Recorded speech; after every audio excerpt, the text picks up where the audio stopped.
Carrier. This question is regarding abortion. President Trump recently declined to endorse a 15-week national abortion ban, citing that the issue should be decided by state legislatures. What is your stance on abortion, and would you be supportive of a 15-week national abortion ban? Yeah, so first of all, I'm grateful to President Trump. I think because of President Trump and what he did with putting the judges that he put in place, is we're having this conversation today. What the Supreme Court decided is that it was to be sent back to the states. And so I'm also grateful to be in Indiana because we quickly jumped on board. And I will tell you that I am pro-life. I look at a life in the womb just as I would look at a 10-year-old here today. If there's a 10-year-old here, you have a right to defend yourself. If they're trying to kill you, to defend your own life, you have a right for that. So the life of the mother, absolutely. The mother has a right to defend herself. Outside of that, life is precious, whether they're 10 years old or whether that life is in the womb. The other thing that I would say is that we have to be careful to communicate because the left would try to make us look like the extremist. We're not the extremist. 7 out of 10 Americans would be for a 15-week ban. In addition, most of the world has a similar ban in place. We're the most extreme by allowing abortions as far out as we do. So I think we need to make sure that we come together as Republicans and communicate.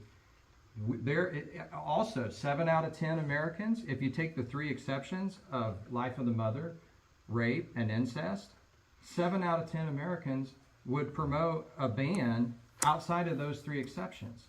If that were to happen, that would stop 95% of all of the abortions. So I'm pro-life, and I would say that I would take any step toward protecting life at any time. Thank you. All right, Senator Frazier, same question to you.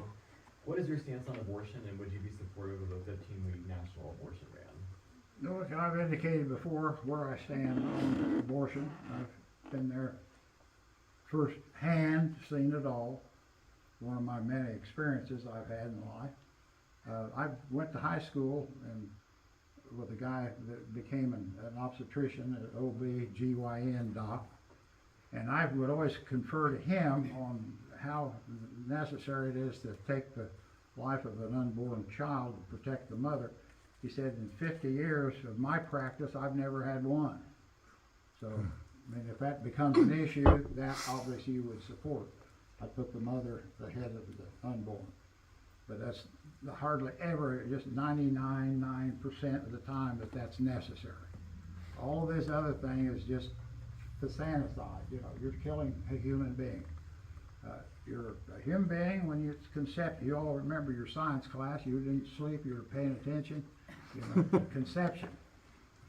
I've been an obstetrician and delivered 1,000 or more baby cows, bovine, vacas, placeros. So, you know, I know all about the cycles, and you all probably know much more than I do.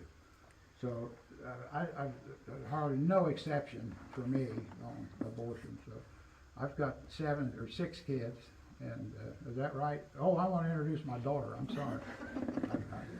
I still got the keys to the truck, so I'll be able to get home. Is that right, Joan? 6? Yeah. Okay, yeah. And my grandkids, I've kind of lost track. So, you know, obviously, I'm a real pro. You can't get more pro-life than me, put it that way. 15 seconds. Okay, I've introduced my daughter. What have I forgotten? I'll stick around if you got any more serious questions you want me to address. I'll be happy to do that. But I'm sorry I had to come like this, but I had to take care of the cows this morning. Well, 2 I got left. I did change my shoes, by the way, but I did get a little dirt on my pants.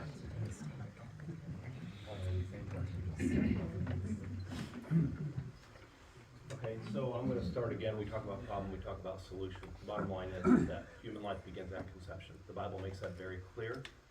God is the giver of life. We are all created in the image of God. In addition, if people want to lay aside the Bible, which I understand some people do, But the bottom line is that biology has made it very clear that human life begins at conception. Human life begins at conception. And also, we have a law on the books, at least specifically in Indiana, that says human life begins at conception. But yet, it was okay for years to abort babies, even though under the guise of, quote, of abortion. So the bottom line is this, is that since human life begins at conception, it's murder. That's the bottom line. Murder is the taking of an innocent human being's life. And so with that, what I would support is what I have fought for years, and that is an all-out ban on abortion. That is what got me into this mix, into the political battle. As a state representative, I fought for legislation to end all abortion. I voted for that legislation when we finally got it out to the House floor. I was the only legislative candidate when it was brought to the House floor that in this race that voted for the legislation to end all abortion. In addition, I would say this, that God says that he says justice and only justice you shall pursue. Partial justice is injustice. God calls us to do what's right every time. I always say it's always right to do right, and it's always wrong to do wrong. I think it was mentioned by Mr. Carrier, extreme. I think the most extreme position, honestly, is the idea of saying it's okay in any instance to murder a little innocent baby. And by the way, life, rape, incest, life of the mother, because those bills are always brought up. You never prosecute somebody for the crime of somebody else. In the case where a baby is conceived in rape and incest, you do not execute the child for the crime of the father and also the life of the mother. Pro-life OBGYNs, they specifically address this issue, and that is that you treat both as a patient. We can talk more about that afterwards. You treat both as a patient, and then you early deliver if you have to. Thank you. Same question to you. Sure. This is an incredibly personal issue for me as well. We had a boy in between our two daughters that we watched they put a syringe in my wife's stomach, pulled out some of the amniotic fluid. And while we were watching that baby with the ultrasound on, I watched that baby retract to the other side of her stomach in the womb. He was probably about, I was close to birth. He was probably 8 months anyway. That baby didn't live. The umbilical cord got in front of him in the birth canal, and he lived 9 days, and that was it. Very difficult life experiences, right, that we all have tragedies in our lives. So it's incredibly important to me on how we deal with the unborn. They're alive, and then there's a lot more going on than what we know about. My personal opinion, watching that baby retract to the other side of her womb when full-term, beautiful baby boy, it was tragic. That said, I'm proud of where we are in Indiana with the life of the mother, rape and incest exceptions at up to 10 weeks. It's pretty tight. And so I don't think any developed nation could go to sleep at night knowing that babies were being aborted. We aborted 8,300, 8,400 babies in 2021. Post this, a law that we put on the books, 700 babies a month have been saved.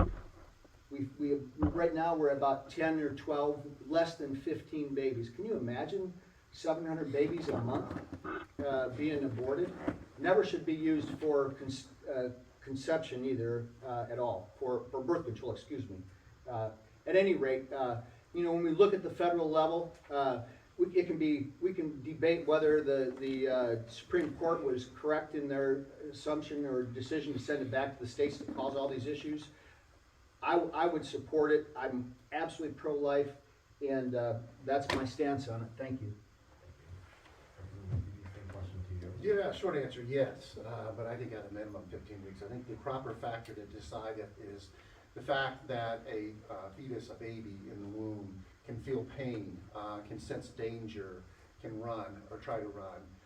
I don't know where that line is, but to me that's a more meaningful factor in deciding where that line is than 15 weeks, which is quite arbitrary. The Indiana Constitution protects life, but in this position, what we have to consider is the United States Constitution is designed to protect all of our citizens' rights, including the unborn. And I do believe that life begins at conception. So I believe as a federal legislature has a role in this debate. And The pain that, the excruciating pain that a baby feels being aborted is something that has to be considered. And I would if I were sent to Washington. Sure, go ahead, we have 30 seconds. So specifically, what Senator Ross had talked about was the issue of the bill that was passed back in September of 2022. I administered out the abortion clinics for years. And so with that, I've seen firsthand thousands of women go in and abort their babies. By the way, that law, he talks about Hoosier babies. There are hundreds, if not thousands, of Hoosier babies that were still dying because the abortion clinics were actually still making referrals. The location changed in Indiana to other states, so that's a misnomer to sit there and say that Hoosier babies are still not being murdered.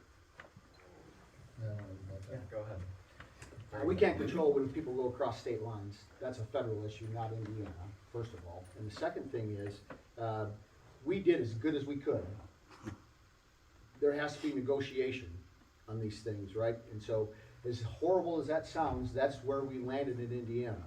And as I said, we went from 700 a month down to 15, and as a man who's strictly pro-life, that's almost not acceptable. I agree. The answer is, we had to negotiate to get where we were, bottom line. Thank you. Use my second rebuttal. Go ahead.